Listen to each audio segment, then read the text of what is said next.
સુરતની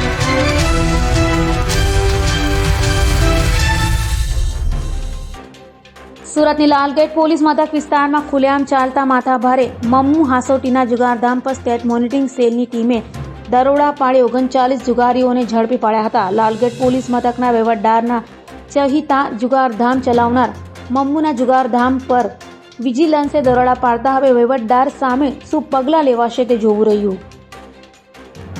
સુરતમાં ઘણા સમયથી જુગાર અને દારૂના અડ્ડાઓનો ધમધમાટ જોવા મળી રહ્યો છે, ત્યારે લાલગેટ પોલીસ મથક વિસ્તારમાં ખુલ્લેઆમ ચાલતા જુગારધામ પર સ્ટેટ મોનિટરિંગ સેલની ટીમે દરોડા પાડ્યા હતા. લાલગેટ પોલીસ મથક વિસ્તારમાં ખજરાવાડી શાહપોરમાં મમ્મુ હુસેન ઉર્ફે મમ્મુ હાસોટીના ચાલતા જુગારધામ પર સ્ટેટ મોનિટરિંગ સેલની ટીમે દરોડા પાડી ત્યાંથી મમ્મુ હાસોટી અને તેના સાગીરા ગુલામ સાબિર શેખને ઝડપી પાડી સ્તર પરથી 37 જુગારીઓને ઝડપી પાડી તેઓ પાસેથી લાખોની રોકડ, મોબાઈલ ફોન, વાહનો મળી 7,18,000થી વધુની મત્તા કબજે કરી હતી.